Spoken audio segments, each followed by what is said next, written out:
listening to Crystal Clear Lore, a Wormsong production.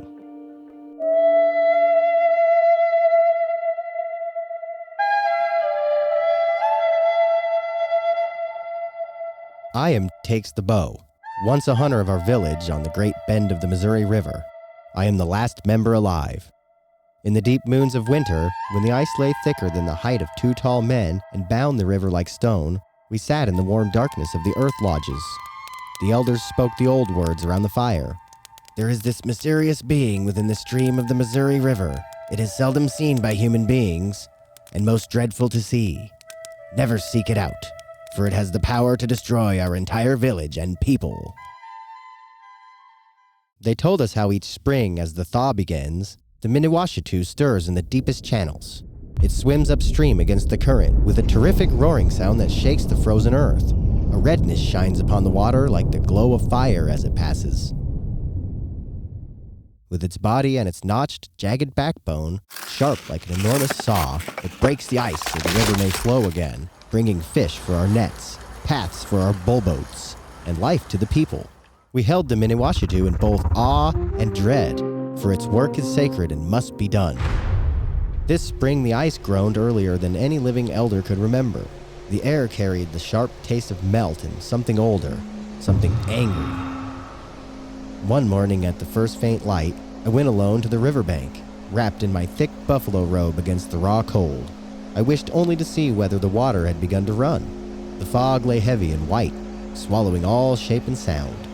Then came the roar, low at first, rising until it filled my chest and made the ground tremble beneath my moccasins. In the middle of the stream, moving powerfully against the current, I beheld the awful sight. It had a strange form, covered all over with hair like a buffalo, but red in color. It had only one eye in the middle of its forehead, blazing with intensity. Above that eye rose a single horn, like nothing I had ever seen before. Its backbone stood out notched and jagged like an enormous saw. As it passed, the redness shone upon the broken ice like fire itself. I saw the Miniwashitu in the daylight. As soon as my eyes fell upon it, everything became dark to me. The world faded into shadow, yet the single burning eye remained seared behind my lids, clearer and more terrible than the sun. I staggered back to the village, barely finding my way by touch and memory. When I reached the earth lodges, I told the people what I had seen, so they would stay away from the banks at dawn and midday. My voice shook as I described it. The wet red hair heavy with river water, the central eye that pierced the soul, the horn rising above it, the saw-like spine that could rend ice as easily as flesh tears. They listened in silence. I could only imagine that their faces grew pale in the firelight, for the Miniwashitu had been seen. That same day, the breaking of the ice began in earnest, more violent than any in memory. Great sheets split with sounds like bones shattering and great trees falling. The roar echoed through the nights, growing closer, as though the guardian of the river resented that human eyes had intruded upon its sacred labor. At first, only a few were affected. A woman who went to draw water at twilight glimpsed the red glow beneath the churning water. By the next morning, she spoke in tongues older than our grandfathers, words that made the dogs howl and the children hide their faces. She clawed at her own eyes and cheeks, trying to pluck out the vision that would not leave her. Her body twisted and writhed on the earthen floor as though invisible hands pulled at her limbs. She found no rest, day or night. Her moans rose and fell with the cracking of the ice outside. On the third night, she walked into the river at dusk. The current took her without another sound. Then the children who had played too near the cracking edge. Then the strong warriors who kept vigil with offerings of tobacco and sage, hoping to appease the being. One by one, they fell into the same restless madness. They described the creature in ever greater, unbearable detail before the end. The way the red hair clung matted and dripping. The way the single eye seemed to stare not at the world, but through it into the hidden places of the soul. The way the jagged spine rose and fell like a saw cutting through the very bones of winter. Their bodies contorted on the floors of the lodges, backs arching unnaturally, limbs thrashing, voices rising in screams that mingled with the river's roar. The pain never left them. They writhed without cease until death came as the only mercy, sometimes after many days of agony. The village emptied slowly, like blood leaking from a wound that would not close. I sat in the largest earth lodge and listened as the sounds of life faded.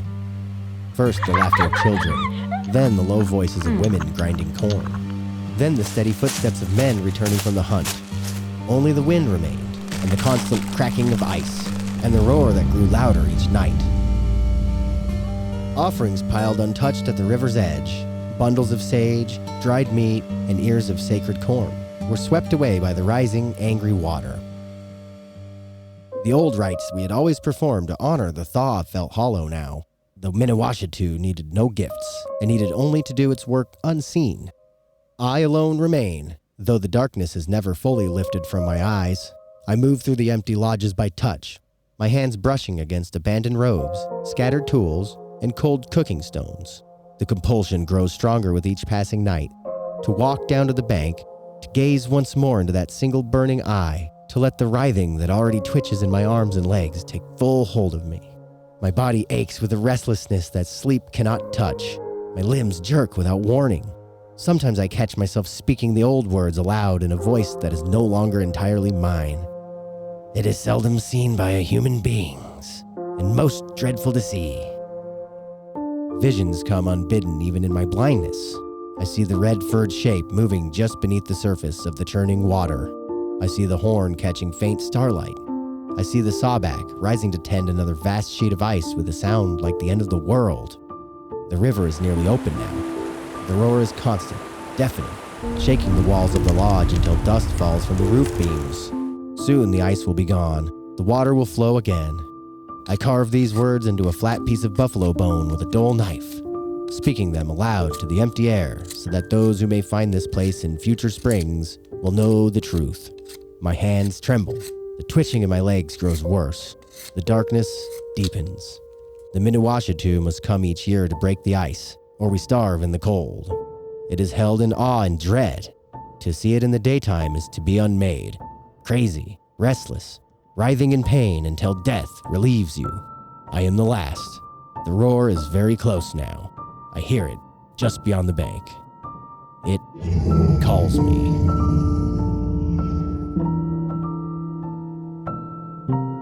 Welcome back to Crystal Clear Lore. I'm Crystal Lance, and we are back in the recording closet. The recording closet. La, la, la, la, la. That's what we do in here. Oh my gosh. We just got done listening to like 8 trains pass by to record this, so my brain's fried. She's not even joking. As soon as we hit record, I got like 2 sentences into the audio drama, which we usually record right before the conversation, and there was like 1 train, and okay, fine.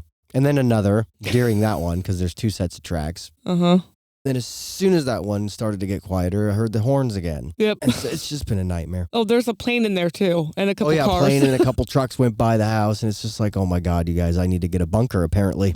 Anyway, so obviously we're doing the Miniwashitu. Miniwashitu. It's probably a little lesser known. Is it a cryptid? What is it? So I would say, go for it. I would say it's a cryptid.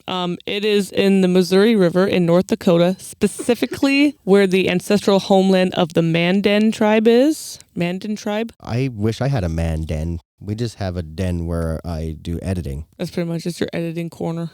Editing den. The den. That didn't work.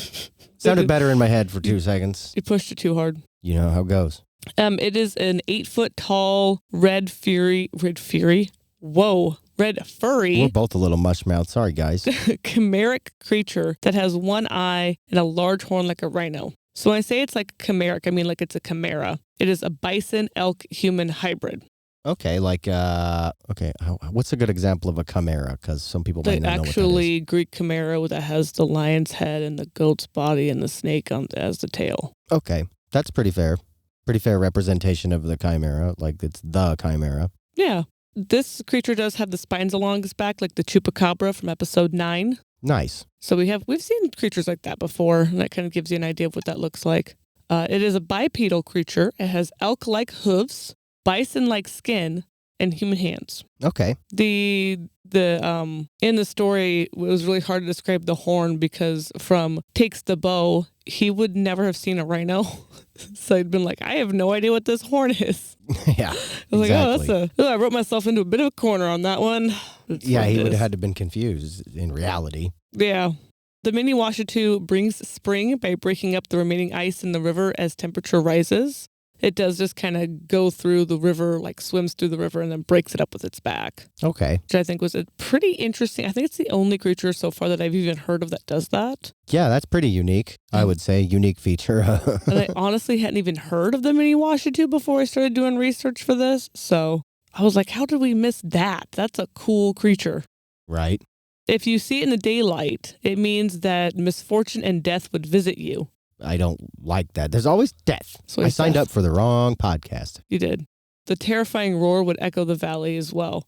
So this isn't a real creature side of the fence. The seeing it in daylight, meaning misfortune and death, could originate from the unpredictable and dangerous nature of the river spring thaw. Yeah. Like it's very dangerous when you've got the water starting to move and all the ice is flowing down. Yeah. Oh my gosh. I think we just watched like a YouTube short about that yesterday. We did. And it was made me my palms a little sweaty because there was these guys climbing on a glacier and it flipped. Oh God, that was big scary. Wave. It causes a big wave. Yeah, that was terrifying. No, it's literally horrible. Like that train? Yeah, like the train. Like the 80th train? God, the trains.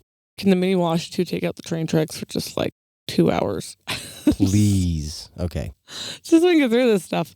There isn't like a lot of information on the Miniwashitu, and I think it goes back to kind of like what we discovered with like the Thunderbird and the Wendigos, is that a lot of the native tribes don't share information with outsiders for very good reason, because look at the history that we share with them. It's not great. Right. So the Mandan tribe are part of the 3 affiliated tribes of the Fort Berthold Reservation in North Dakota. So they share a reservation in North Dakota with the Hidatsa and Arikara Nation. I like that one. Arikara. Arikara. I might be saying these wrong. Native languages throw me. It's like native languages and Celtic or Gaelic. I look at that and I'm like, those are words. Yeah. Don't know why. But they're still around. They still have their beliefs and stuff. But very much, it's just one of those things that they don't share stuff with outsiders for good reason. Like a lot of these, but I mean, that's typical for the... It's what it is. Yeah. Maybe if we'd had better relations with them from the get-go, they would be more willing to have better relations with like talking about their lore, but tomato, potato. Yeah. There is a main story that is about the Miniwashitu, is that it said that one time, not a very great many years ago, the frightful being was seen by a man, and he told how it appeared. I did kind of take this for my story. So he said that it's like, it was a weird form. It was covered with hair like a buffalo, had only one eye. But as soon as the man beheld the sight, everything became dark to him. So he literally lost his vision. He saw it, and his vision just went, just opted out. My gosh. Like Takes the Bow. But instead of where Takes the Bow watched his entire village die, the original story was just that, he was just able to reach his home, but lost his reason. And then soon after that, he died. Of course. So literally like broke his mind. Ugh. And then he passed away. That's tragic. That's one of the worst ones that we've talked about much. It really is. And maybe it's because this creature's only seen at like one specific point of the year, but I don't even have like a lot timeline-wise for this. Yeah, this is, like I said, this is a bit more of an obscure one, and I'm not surprised if you don't have much information. I'm giving you what I found. That is reliable. There's some stuff coming up that's not the most reliable, but I will make sure to point that out. Yeah. The only thing that I could find written about the Miniwashitu was by Melvin Gilmore, who was the curator for the North Dakota State Historical Society. In 1921, he wrote, "It is said that in the long ago, there was a mysterious being within the stream of the Missouri River. It was seldom seen by human beings, and it was most dreadful to see.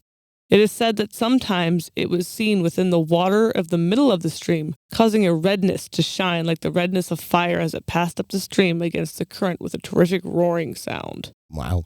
That's the most credible source that I was able to find on the Miniwashitu. That's the only thing written down that is really backed up. Well, it is so sad how little writing there is for some of these, but hey, you got to work with what you got.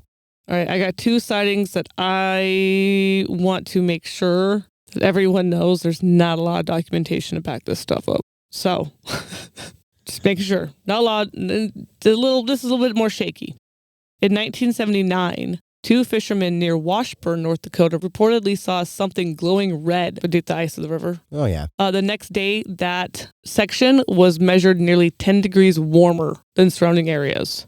10 degrees Fahrenheit for my international listeners. Yep, we know you got a couple out there unless you're just VPN guys. They might be VPN guys, that's cool. But if we take that as legit, maybe it just wasn't super documented for whatever reason. But one section of river being 10 degrees warmer is crazy. Yeah, it is. So maybe possibly. And then not even 20 years after that, in 97, a snowmobiler along the river at dusk claimed to see a giant red-furred back breaking through the ice. He later found a perfect circle of melted ice where he had stopped. The perfect circle, huh? Perfect circle. Wow. That does not happen. No, it usually typically doesn't. It's very much like Well, someone must have drilled it. Or cut it, rather. However I don't ice fish. So, yes, but like that's the auger for ice fishing is quite small. Yeah. When you're talking about something breaking through it and making your giant, or like it's giant, right? Giant red-furred back. That's a big circle. Okay. Way bigger than you need for an auger. I can see it now, I guess. Because I have been ice fishing. So it sucked for me because I don't like the cold. If you like being cold, you have to like the cold to go ice fishing. It was terrible. But yeah, that's all I really have of the Miniwashitu, which, I mean, it was really hard to find even what I found on him. He's just not even, I don't know if he's not as famous.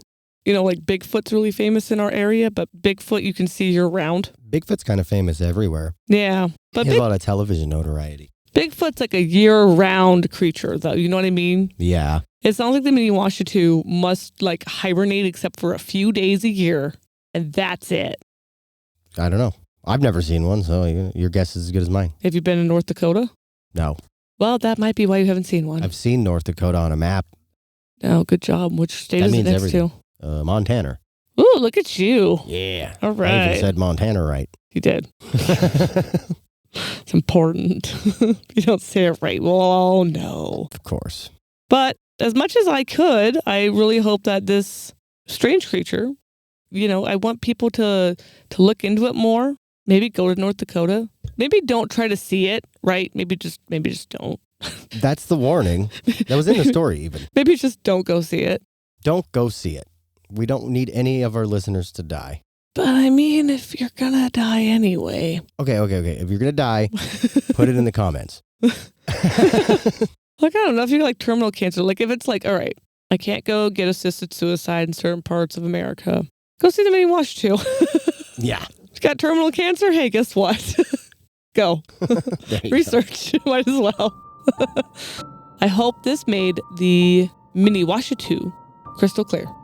Bye. Follow us on Threads and Insta at Wormsong Media. That's WYRMSONG Media. Want to reach out to us? Email us at wormsongmedia@gmail. Again, that's WYRMSONGMEDIA@gmail.